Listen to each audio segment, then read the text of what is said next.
A graça e a paz, irmãos. Eu sou o irmão Vitor, esse é o canal Como Diz a Escritura. Sejam todos bem-vindos em nome do Senhor Jesus. Como tema do nosso vídeo hoje, eu vou trazer uma meditação sobre o dia de sábado, o seu significado espiritual e o que Deus tem para nos trazer, para os dias de hoje em relação ao sábado. Tá?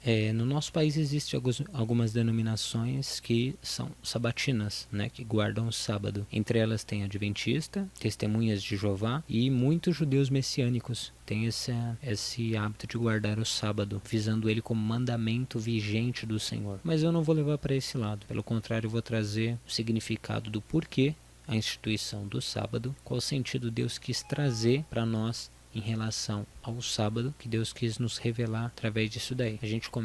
A história toda começa em Gênesis 2:1, que você vê que Deus criou o mundo em 7 dias, em 6 dias na verdade, O sétimo dia foi um sinal de descanso. Tendo Deus acabado a sua obra, acabado de fazer todas as coisas, ele descansa no sétimo dia e o santifica. Então, para nós, o primeiro significado do sábado é santificação. Por quê? Porque Deus separou esse dia dos demais dias. Ele deixou esse dia como dia santificado, porque nesse dia ele descansou e concluiu a sua obra. Que é interessante. Você vê que em Êxodo 20, do versículo 8 ao 11, ele diz que o sábado, quando se torna mandamento, o sábado é santo ao Senhor, ele deve ser guardado separado dos outros dias. Não deve ser feito nenhuma obra, nenhum trabalho deve ser feito no sábado, é um dia de descanso. Mas a grande questão é o quê? Por que descansar? Por que o descanso no sábado? Você já deve ter se perguntado isso. E é isso que eu gostaria de trazer para nós no vídeo de hoje. Se você olhar,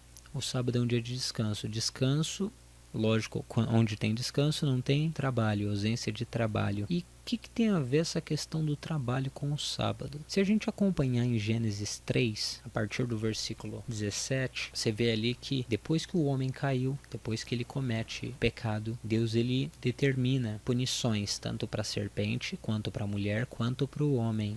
Primeiro ele fala para a serpente: maldita és tu entre todos os animais selváticos, rastejarás sobre o teu ventre todos os dias da tua vida e comerás pó, certo? Isso ele falou para a serpente. Depois ele fala para a mulher: mulher, quanto fizeste isto, tu terás dores de parto, multiplicarei as dores da sua concepção, da luz do parto. Ele fala que a mulher seria submissa ao marido e o desejo da mulher seria para o marido. E aí ele lança aquela profecia sobre a semente da mulher, a semente da serpente, que a semente da mulher esmagaria a cabeça da serpente e o descendente da serpente feriria o calcanhar do descendente da mulher. Tem essa profecia em Gênesis 3:15, que é a primeira profecia de Cristo, o descendente da mulher. E por fim ele fala com o homem, e essa é a parte que nos interessa, que ele fala: homem, por causa do que você fez, maldita é a terra por tua causa. Você vê que a responsabilidade ali estava sobre o homem. Por quê? Porque Deus fez aliança com o homem. Deus tinha colocado toda a responsabilidade no homem. Então ele fala: maldita é a terra por tua causa. Cardos e abrolhos a terra vai produzir. Cardos e abrolhos. E ele fala que a terra se torna maldita, produz cardos e abrolhos, e dessa terra, todos os dias da vida do homem, ele tem que trabalhar e tirar do suor do rosto dele o sustento. Olha só onde entra o trabalho, como sinal de escravidão, sujeição àquilo que o homem tinha cometido. Ele se tornou escravo, não somente do pecado, mas do diabo. Então ele teria que trabalhar para conseguir o seu sustento. Trabalhar, tirar o sustento dessa terra que foi amaldiçoada, e ele teria que tirar esse sustento dele. Então aí você está vendo como o trabalho, onde entra essa questão. O trabalho, em primeira via, ela entrou como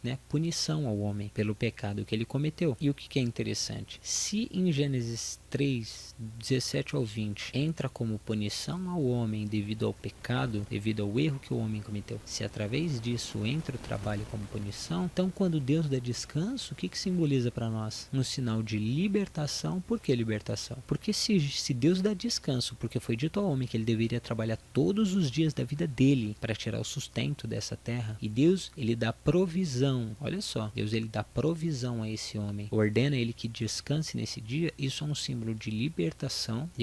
Se você olhar em Deuteronômio 5:13 ao 15, ele fala para o homem guardar o sábado, porque o homem foi escravo no Egito por 430 anos. Ele fala: lembra que você foi escravo e eu estou te dando descanso. Isso é um símbolo para nos lembrar que a escravidão do Egito, que é um símbolo da escravidão do diabo sobre nossas vidas, o sábado é um símbolo da libertação libertação futura, essa libertação, ou seja, se não tem trabalho e tem descanso, logo não tem consequência do pecado, e se não tem consequência, não tem pecado. Você vê que é um lugar santo, que foi separado, santificado, um lugar onde tem santificação, que é separado para Deus, um lugar onde tem essa ausência do pecado e a ausência da consequência dele, então um lugar onde tem libertação. E o sábado é um sinal da graça de Deus, porque o homem ele precisava trabalhar todos os dias e tirar do sustento do suor do rosto, e você vê que é um sinal da graça de Deus, porque Deus dá um dia, desses dias que o homem tinha que trabalhar, Deus dá um dia semanalmente para que ele descanse. E não só isso, né? Se a gente reparar aqui, ó, esse sétimo dia, fora essa questão do descanso, é um sinal de confiança. Por quê? Porque em Êxodo 16:4 você vê que onde tem aquela questão do maná, que Deus dá um maná para o povo comer. Eu queria até abrir para compartilhar com os irmãos aqui, ó. Diz assim: então o Senhor disse a Moisés: eis que vos farei chover pão do céu, e sairá o povo e colherá diariamente a porção para cada dia, porque para que eu os prove se anda na minha lei ou não. Olha que interessante. Deus ele falou que ele ia derramar ele ia dar do pão do céu, só que ele ia fazer isso para provar se o povo andava na lei de Deus ou não. Por que isso? Porque Deus falou que eles tinham que colher todos os dias esse pão, né? Na verdade era um grão fino, eles tinham que colher todos os dias, durante 6 dias. No 6º dia eles colheriam uma porção dupla, para que no 7º dia eles não colhessem nada e descansassem. E detalhe, eles não poderiam deixar de um dia para o outro, pelo contrário, eles deveriam, aquilo que eles colheram nesse dia, eles deveriam se alimentar daquele dia, no outro dia eles colheriam de novo, porque olha só, é um sinal que primeiramente Deus está dando a provisão do homem, porque o mandamento era que o homem comesse do suor do próprio rosto.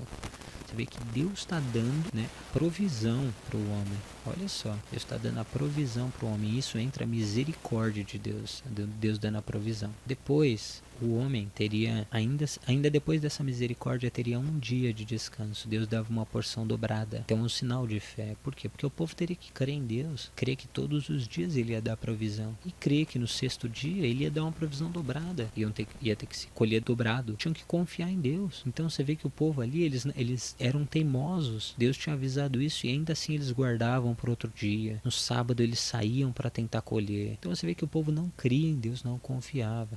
E isso para nós traz um sinal de confiança, ao qual nós devemos confiar no nosso Deus, né? Ter confiança no nosso Deus. Essa questão do sábado é interessante porque é o 7º dia. Esse número 7 na Bíblia tem um significado impressionante. Você vê, ó, Deus, essa questão da libertação, essa questão da misericórdia, essa questão do descanso, da libertação do trabalho, da libertação, né, da consequência do pecado, tudo isso, você vê que não é só no sábado. Olha só, semanalmente tinha o sábado, que é um dia de descanso. A festa do Pentecostes, que é a festa das primícias, né, de 7 vezes 7 semanas, tinha um dia que é o dia do Pentecostes, onde celebrava as colheitas, né? Então você vê que já é um símbolo de colheita, um símbolo de abundância, né? Da graça de Deus. Depois de 7 em 7 anos, tinha um ano de descanso para a terra. Por quê? Sinal de libertação da terra. Se a libertação do homem, olha só, a libertação do homem é o descanso do homem, que é a libertação da consequência do trabalho, a terra que foi amaldiçoada também é um símbolo da libertação, de 7 em 7 anos. Em Israel eles tinham que deixar a terra descansando. E depois que você via 7 vezes 7 anos, tinha o ano do jubileu, que eram libertados escravos, posses e terras. Tudo isso era liberto, voltava para os donos originais, né? E quem é o dono original da terra? O Senhor. Então isso é um simbolismo que nos leva para a libertação de todas as coisas, para a restauração de todas as coisas. Engraçado também que no 7º mês é o mês onde tem as festas que profetizam mais sobre libertação, as festas que profetizam mais sobre essa questão da restauração, que é a festa das trombetas, que tem a ver com a pregação do evangelho, é a festa do dia da expiação, que tem a ver com a redenção futura, com a volta de Cristo, e a festa dos tabernáculos, que tem a ver com o milênio. Tudo isso eu vou abordar nos próximos vídeos das sombras da lei. Não percam também essa série, tá bom? Então você vê tudo isso daí, tudo isso para nós tem um símbolo. Deus não colocou à toa. Então assim, o que cremos e entendemos? Entendemos que o sábado para nós é um símbolo de libertação, um símbolo de restauração de todas as coisas, né? Como eu disse, como eu falo no início dos vídeos da sombra da lei, tudo aquilo que tinha no Velho Testamento era uma sombra daquilo que haveria de vir. Era uma sombra. Então aquilo que há de vir é muito mais glorioso do que aquilo que era sombra, correto? Então se hoje estamos na glória das coisas, não mais nas sombras, então hoje a gente consegue entender a grandeza do que significa realmente esse sábado, tá bom? Acho que os irmãos conseguiram compreender. Por favor, nas suas dúvidas, deixa nos seus comentários, tá bom? Qualquer dúvida que você tiver, qualquer comentário, qualquer coisa que você queira acrescentar sobre esse assunto, tá bom? Com respeito, com educação. Gostaria também que os irmãos se inscrevessem no canal. Gostaria que você deixasse seu like no vídeo, divulgasse no Facebook, para que ele possa ser, ter mais visualizações, para que o canal possa estar crescendo, tá bom? Muito obrigado pela sua presença. Deus abençoe. Fica na paz do Senhor Jesus.